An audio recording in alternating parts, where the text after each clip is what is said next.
Usap-usapan na naman sa social media ang kontrobersyang bumabalot kina Ivana Alawi at dating Congressman Dan Fernandez. Matapos maglabas ng bagong video si Dan, kung saan makikitang nagbibihis siya sa loob ng isang walk-in closet. Na sa unang tingin pa lang ay kapansin-pansing kahawig ng closet na ipinost ni Ivana sa kanyang YouTube vlog noon pang 2023. Parehong-pareho raw ang design, white cabinets, gold accents, at eleganting ilaw. At dahil dito muling uminit ang haka-haka ng netizens tungkol sa posibleng relasyon sa likod ng kamera ng dalawa.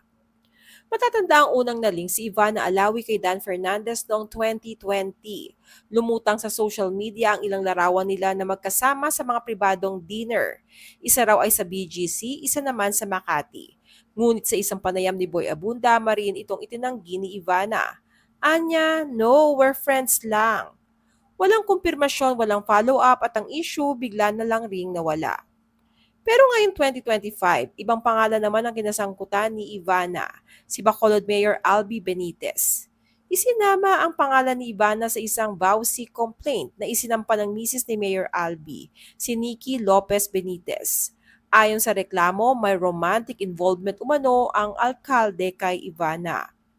Mabilis naman itong pinabulaanan ni Ivana. Sa isang post, nilinaw niyang hindi siya ang nasasangkot at sinabing siya'y masaya na sa piling ng isang pribadong businessman, hindi politiko.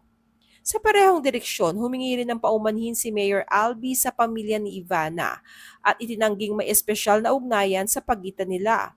Professional lang, anila pareho.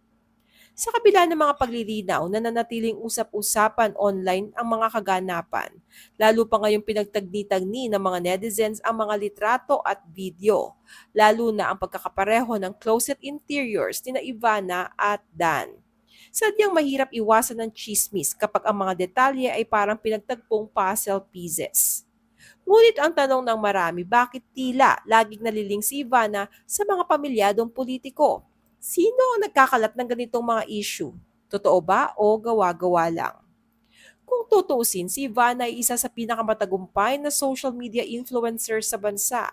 Mula sa pagiging struggling actress sa GMA at ABS-CBN, biglang pumutok ang kanyang pangalan nang mag-viral ang kanyang YouTube vlogs, mga prank videos, charity works at glamorous lifestyle contents. Sa kasalukuyan, tinatayang nasa daang milyong piso na ang halaga ng kanyang kinikita mula sa YouTube, endorsements at sariling skincare brand. Pero sa likod ng kanyang kasikatan, nananatiling pribado si Ivana pagdating sa kanyang puso. Sa ilang panayam, sinasabi niyang mas gusto ko ng tahimik na relasyon, yung hindi showbiz, hindi komplikado. Kaya siguro kahit pa ilang beses siyang naliling sa kung kani-kanino, nananatiling tahimik ang aktres. Wala siyang pinapatulan, wala rin siyang pinapatunayan. Marahil mas pinipili niyang hayaang magsalita ang kanyang trabaho. Pero sa huli, coincidence lang ba ang lahat ng ito? O may mas malalim na katotohanan sa likod ng pagkakapareho ng kanilang closet?